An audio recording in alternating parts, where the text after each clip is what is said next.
Alexis Moncayo y Licenia Espinel comparten un diálogo con la invitada. En Punto Noticias hablamos de...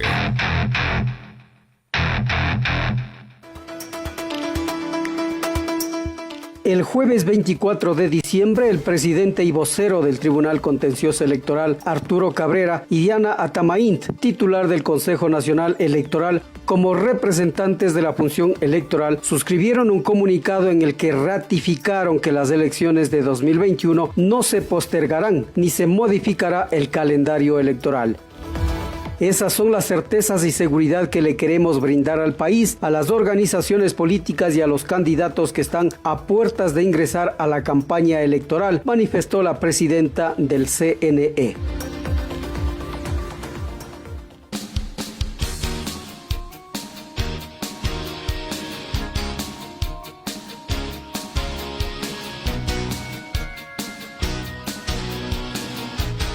7 de la mañana con 40 minutos, 7 con 40 minutos. Saludamos en esta fría mañana a Paulina Recalde, analista política. ¿Cómo está, Paulina? Qué gusto saludarle. Buenos días. Bienvenida. Hola, a Punto Noticias a través de Vichincha Universal. ¿Cómo analiza usted la situación electoral que vive el país, la situación política, en este caso también contaminada con estas pugnas electorales que parece, digo yo, pueden encontrar una solución en las próximas horas? Esto tras esta carta que han suscrito la titular del Consejo Nacional Electoral y del Tribunal Contencioso Electoral, este pronunciamiento de la Corte Constitucional, y también esta insistencia de esta organización política Justicia Social por la participación del señor Álvaro Noboa y el resto de candidatos de esta organización política. ¿Cómo mira usted el escenario electoral que se viene en estos días, a pocas horas, digo yo, 3 días y un poquito más, para que se inicie oficialmente la campaña electoral? Les saludamos Licenia Espinel y Alexis Moncayo. Buenos días, Licenia, Alexis, y con todas y todos quienes nos escuchan.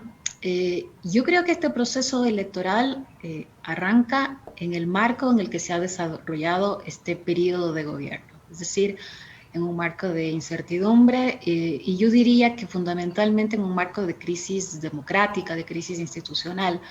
Esto es uno de los elementos que configuran esta crisis democrática, esta disputa que usted ha mencionado, Licenia, entre Consejo Nacional Electoral, Tribunal Contencioso Electoral. Había sido incluso convocada la Corte, y esta carta, este acuerdo firmado el viernes pasado, no termina de resolver esto. ¿Por qué? Porque si bien es cierto, ha quedado ahí fijado que no se postergará el proceso electoral, aún seguimos especulando sobre si es definitivo o no que Álvaro Noboa es o no candidato. Aún no tenemos una papeleta confirmada oficialmente. Y no hay que perder de vista, además, que estamos entrando a un proceso electoral en el marco de un nuevo estado de excepción. Un nuevo estado de excepción que ha sido nombrado con la misma causa de los anteriores durante este año, y recordemos que la Corte había dicho ya en agosto que no será posible renovar un estado de excepción apelando a el mismo antecedente. Yo no soy abogada.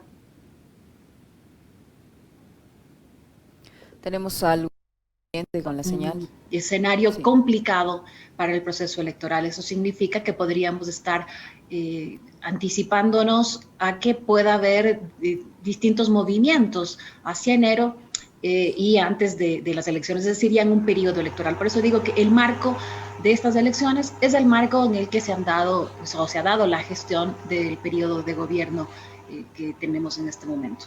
Paulina, ¿cómo está? Un gusto poder saludarle. Yo quería preguntarle si precisamente todo ese marco, ese contexto que usted lo ha expuesto, el tema de la pandemia, el tema de los decretos de excepción que los han anunciado el gobierno la semana pasada a propósito del rebrote del virus y demás, estos temas vinculados con el virus, etcétera, etcétera, ¿cuánto han modificado en los estudios que ustedes desarrollan? ¿Cuánto han modificado el comportamiento del votante? ¿Y en qué cosas ha modificado el comportamiento del votante? Porque además a todo este escenario de lo sanitario tenemos que adherir las incertidumbres con las que han abonado además las autoridades electorales, ¿no? La pugna que hubo entre el TCE y el CNE y la posibilidad de que se inscriba o no Álvaro Noboa. ¿Cómo está el estado de ánimo del votante? ¿Cómo ha cambiado la visión de lo que eran las elecciones antes a cómo serían hoy en Ecuador?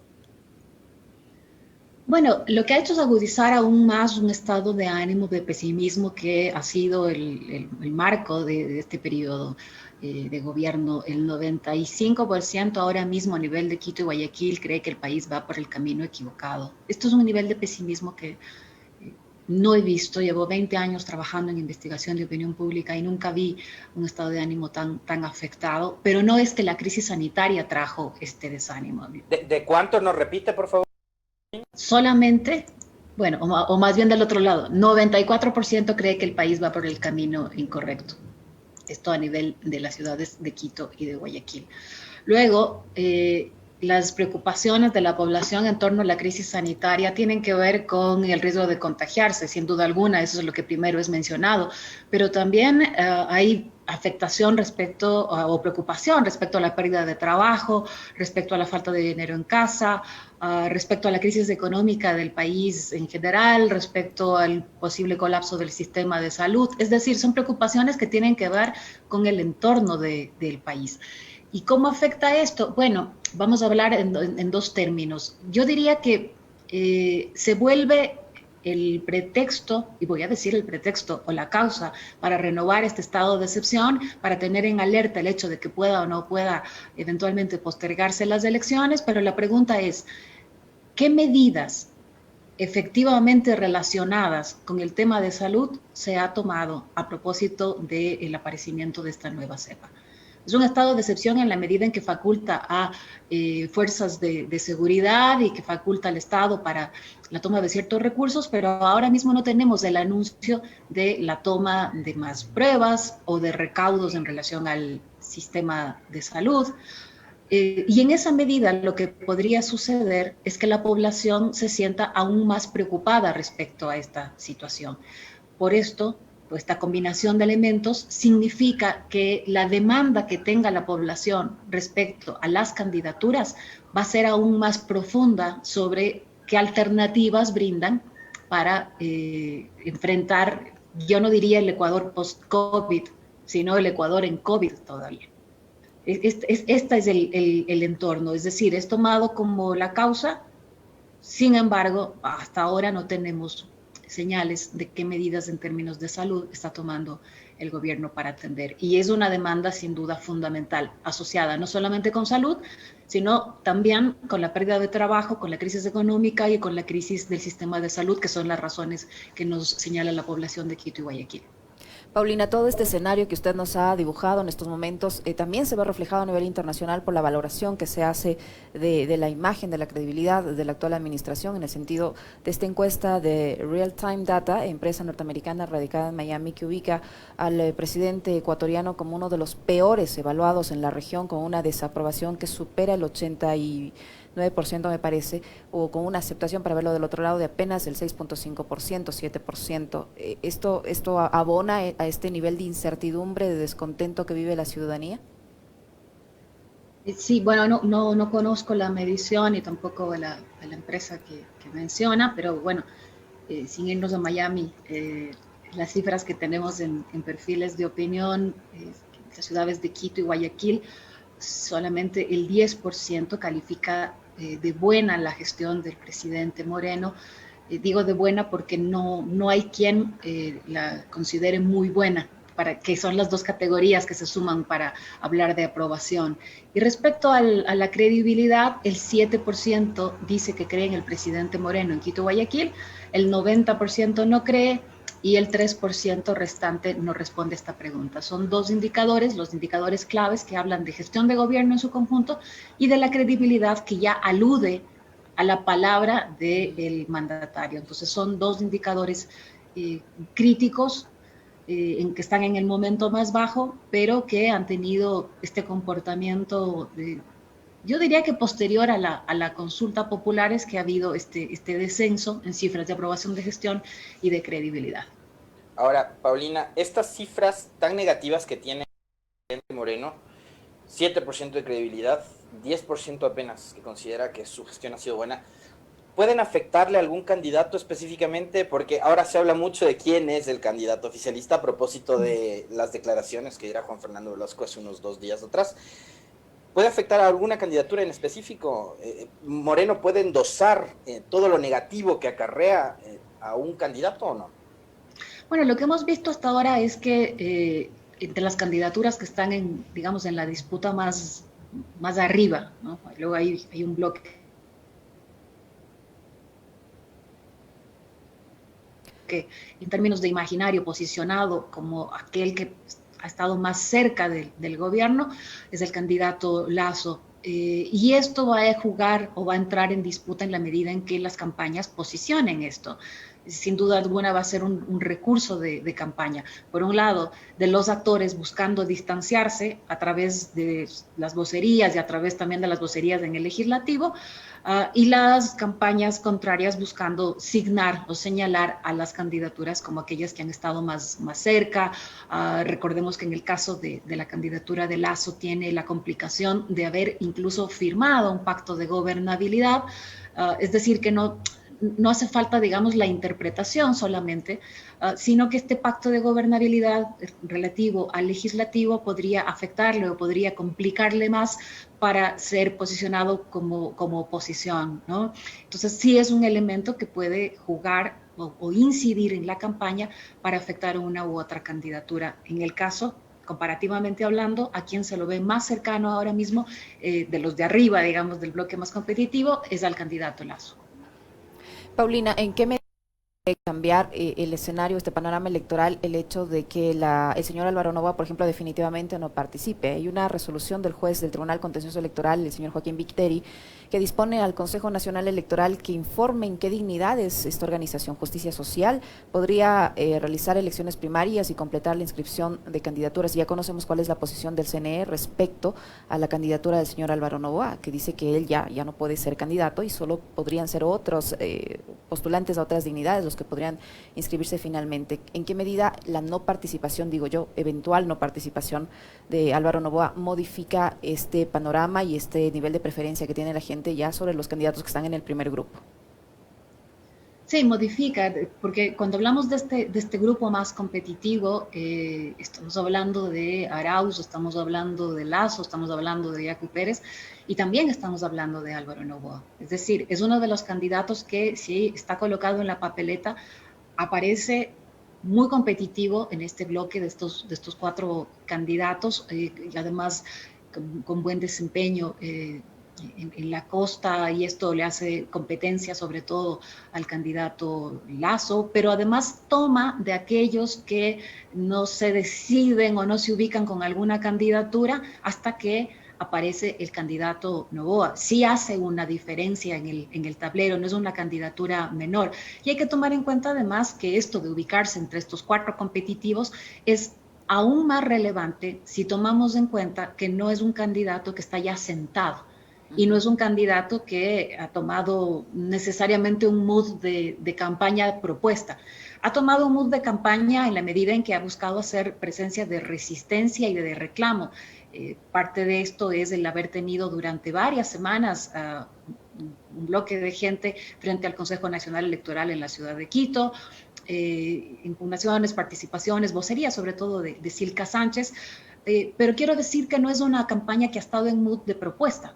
Y sin propuesta, y sin haber estado en la vida política más activa durante el último periodo de gobierno, es realmente un candidato que hay que prestarle mucha atención para considerar que tiene este porcentaje competitivo con estos otros 3 candidatos y que de hecho modifica el escenario si aparece o no aparece en papeleta. Yo creo que lo mejor que puede pasarle a todo el escenario electoral y al tablero y a las estrategias de las otras candidaturas es que quede de una vez sentado si es que Álvaro Noboa va a ser o no el candidato y que se imprima, digamos, ya la papeleta oficial. Ahora, por un lado está la elección presidencial, que digamos todavía no tenemos una papeleta definida, pero por otro también está en juego la elección de un nuevo parlamento. Y tomando en cuenta la dispersión, el número de candidatos que hay, el número de listas que hay, tomando en cuenta que hay alianzas que van a ir con listas de asambleístas separadas, es decir, PSC presentará su lista, Creo presentará la suya. ¿Cómo pinta también la elección de legisladores? Son 137, no vamos obviamente a tener un escenario similar al que vivimos en 2013, menos aún ese, ¿no? Que había mayoría de 100, y tampoco creo que al del 2017, donde se ganaron 74 por la misma organización política, tomando en cuenta de que se necesitan 70 para ser mayoría. ¿Qué va a pasar en la elección para legisladores? Sí, efectivamente han cambiado dos cosas fundamentales. La primera tiene que ver con la salida del partido, no la salida, la implosión del partido hegemónico, ¿no? Aquel que permitió que se llegara a 100 asambleístas, como bien dice Alexis, en 2013, 74 en 2017. Ese es un elemento. El otro elemento que ha sucedido, además, es el cambio de la fórmula de asignación de escaños. Recordemos que la nueva fórmula de asignación de escaños tiende a favorecer a minorías. Entonces, ¿qué es lo que y la forma de suceder? Votación, perdón que le corta. Además, lista cerrada, y ya no, esto significa que ya no se puede votar entre listas, sino que es un voto al que se llama coloquialmente voto en plancha. Entonces, son tres elementos no menores los que han cambiado. Y por eso es que ahora lo que estamos viendo es normalmente que hay el endoso y el arrastre de las candidaturas, aquellas que son más fuertes, y por eso también va a ser importante el hecho de que esté o no esté, por ejemplo, Álvaro Noboa. Es un elemento importante esto de que la candidatura de Lasso tenga, vamos a decir así, dos brazos, porque en el imaginario de la población el hecho de que Jaime Nebot acompañe a Guillermo Lasso en la plataforma no deja de ser complicado que lo acompañe y pida voto para un número en el caso de la presidencia y para otro en el caso del legislativo. Es decir, esto es una situación absolutamente atípica, porque además se habla de una alianza electoral, no gubernamental, pero alianza electoral presidencial y no alianza electoral legislativa. Esto podría contrariar entonces el escenario a nivel nacional y a nivel provincial. Estoy hablando de provincias fuertes para el Partido Social Cristiano, como en el caso de la provincia de Guayas. Ahora mismo todavía esto está abierto, está más abierto que la presidencial en la medida en que no se conoce tampoco a las candidaturas de alianzas y demás, pero creo que todos estos elementos complejizan aún más el escenario y que ahora las que van a tener, digamos, una ventaja de partida son aquellas que tienen las candidaturas presidenciales fuertes, con esta reserva de la que he hablado, sobre todo esta dificultad de la alianza PSC, creo, alianza electoral no gubernamental, pero electoral nacional, no provincial. Paulina, ¿en qué medida este protocolo comunicado, socializado por el Consejo Nacional Electoral con los gobiernos autónomos descentralizados y con las mismas organizaciones políticas para la realización de la campaña electoral, que tiene varios aspectos que impiden un contacto directo, obviamente por la pandemia, con el elector, va a influir en que la gente conozca la propuesta, conozca al candidato, se relacione y de una u otra forma opte por votar o no por él? Bueno, el que conozca o no la propuesta siempre ha sido un tema crítico y el que reflexionamos cada vez en las elecciones. Digamos que entra un elemento fuerza, que es el que marca la estrategia de campaña, entra el arrastre que pueda tener, sobre todo en este caso, aún más la cabeza de lista, el endoso que puedan generar las figuras del binomio presidencial y el voto por la organización política. Todo esto entra en contraste. Lo que sucede es que esta vez va a ser mucho más el estímulo que tenga presencia a partir de medios de comunicación, a partir de redes, y lo que ha hecho ya hasta ahora cada una de las tiendas políticas en territorio, porque es una campaña que está sucediendo. Yo diría, de hecho, que preocupantemente está sucediendo. Pocas tiendas políticas y pocos actores políticos han tomado la prevención de pensar que estamos en una situación de crisis sanitaria. Uno mira igual los mitines, uno mira igual las visitas en territorio, uno mira igual las grandes caravanas. Yo más bien llamaría un poquito la atención, si cabe el término de, ¿estamos pensando realmente lo que significa hacer una campaña en pandemia? ¿Estamos repensando la campaña en crisis sanitaria? Porque si uno mira las fotos, las comunicaciones, las divulgaciones, la verdad que salvo por las mascarillas y en algunos casos no dista mucho de las campañas que hemos visto hasta ahora y creo que sí hay que hacer una pausa y un poquito llamar la atención respecto a esto, porque ¿a qué escenario vamos a llegar en enero, febrero, si continuamos o si continúan las tiendas políticas con esta dinámica? Es una responsabilidad compartida y yo diría que estamos mucho más reflexionando sobre cuánto podría cambiar en términos de uso, redes, medios, pero en el territorio no está cambiando mucho a lo que hemos visto siempre. Paulina Recalde, yo quería preguntarle, usted mencionaba el personaje de Jaime Nebot alrededor de la campaña de la alianza PSC y Creo. Yo quería hacerle una pregunta más global sobre los grandes electores que podría tener esta campaña. Y uno de esos es precisamente Jaime Nebot por el nivel de influencia que tiene, sobre todo en Guayas y en provincias cercanas, como por ejemplo El Oro, Manabí. ¿Qué va a pasar? ¿Y qué tanta influencia van a tener personajes como Nebot por un lado y Rafael Correa por el otro? Y le vuelvo a hacer, digamos, una pregunta vinculada a la que le planteaba antes.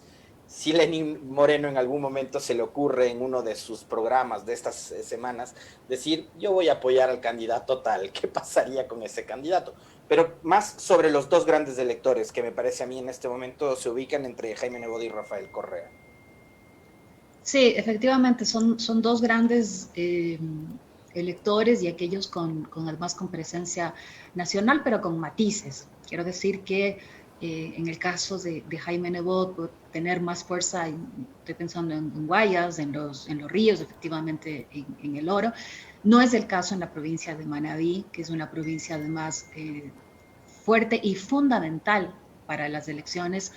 En el caso del expresidente Correa, en cambio, tiene una fortaleza sobre todo en esa provincia, compite en Guayas y es un actor que sigue vigente para generar este clivaje que sigue presente en las elecciones, que tiene que ver con correísmo o anticorreísmo.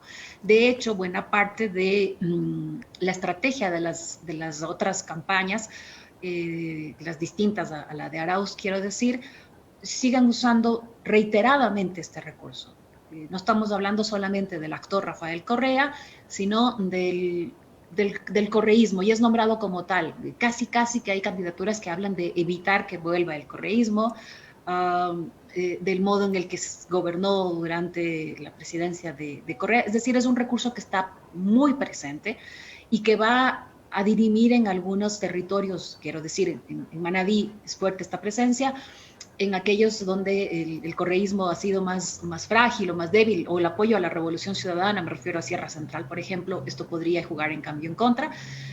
Son dos actores que efectivamente van a jugar y van a tener peso. En el caso de Moreno, yo diría que en cambio, y aquí sí a nivel nacional, todo lo contrario, es el actor incómodo para cualquier candidatura. Es aquel actor del que normalmente se busca distanciamiento y que incluso se llega a resentir de este actor habiendo sido hace muy poquito parte de este gobierno. Es lo que ha pasado con varios actores.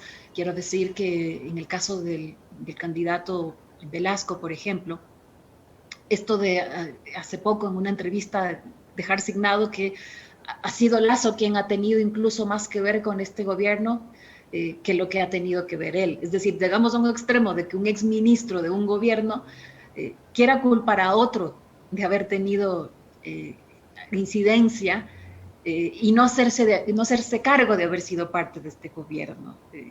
Así de complicado o así de negativas son las cifras de este presidente que incluso un exministro suyo busca generar este recurso. Y esto sí sucede, en cambio, a nivel nacional por las cifras que he mencionado de desaprobación y de muy baja credibilidad que tiene el gobierno y el presidente en concreto. Parece que se rodeó de gente parecida a él.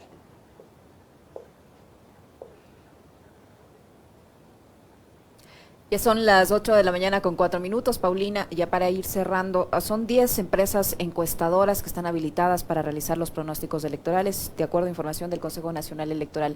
Entre esas 10 está la que usted representa. Cuéntenos cómo avanzan esta preparación para una actividad tan importante como el pronóstico electoral.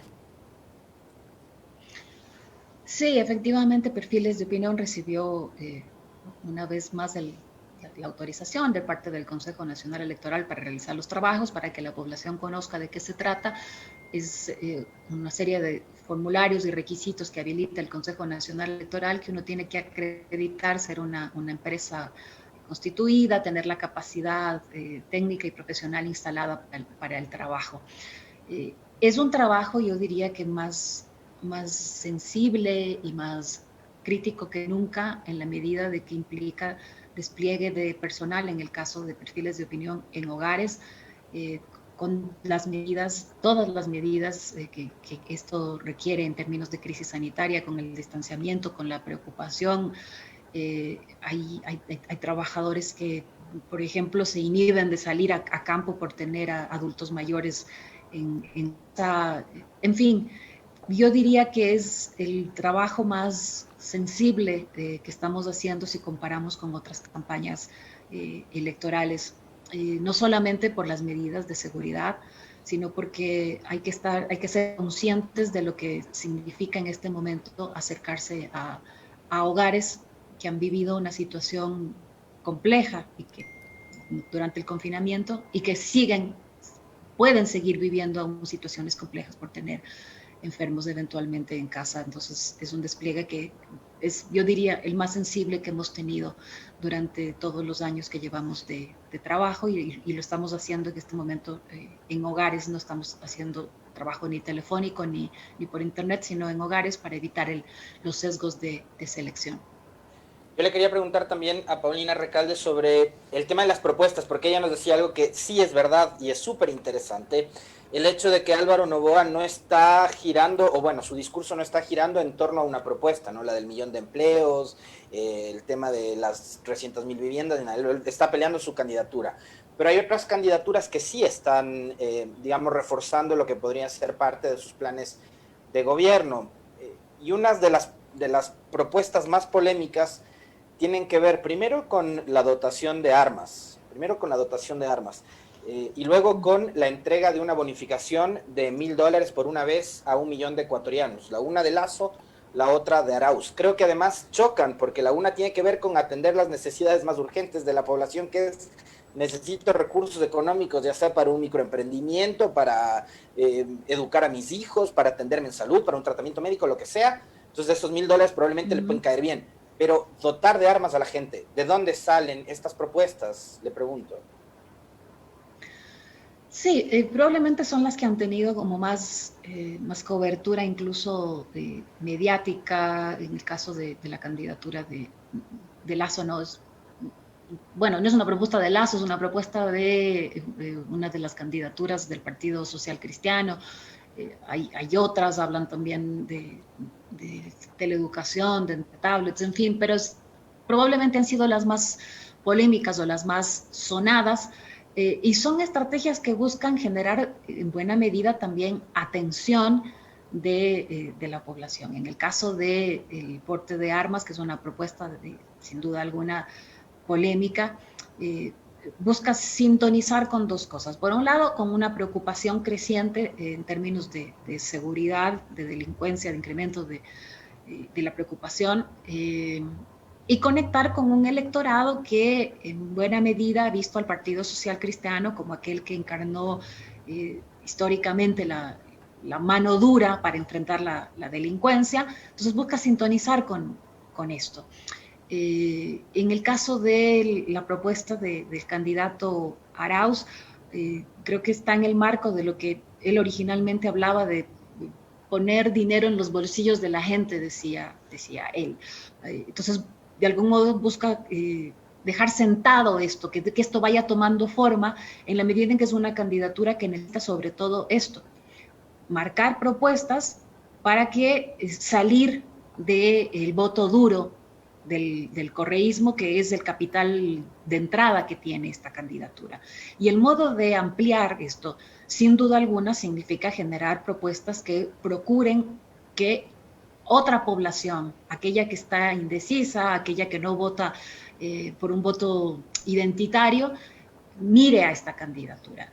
Las dos estrategias, bueno, vamos a después analizar la viabilidad o la complejidad de una y otra, pero lo que buscan es esto, el uno, afincarse en este electorado duro que mira al Partido Social Cristiano como aquel que es eficiente y efectivo actuando con mano dura frente a la delincuencia, y la otra, ampliar, insisto, con una propuesta que tiene que ver con lo económico, con poner dinero en el bolsillo, ampliar al electorado y que no sea solamente el voto correísta el que mire a Andrés Arauz, que es una candidatura además que tiene el reto de generar conocimiento, de crecer en conocimiento y crecer en el posicionamiento de su perfil, para no estar solamente con el voto del correísmo duro.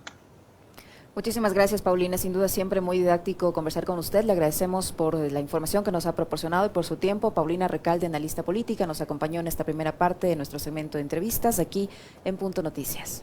Muy amable, Paulina. Gracias a ustedes. Buen día. Un lindo día también. 8:11, Alexis. Sin duda interesante lo que nos acaba de comentar Paulina, ¿no? Mucho para reflexionar respecto a lo que nos ha dicho. 8:11, ¿te parece si hacemos una pequeñísima pausa y continuamos para hablar ya del COVID-19? Vale, avancemos. Punto Noticias.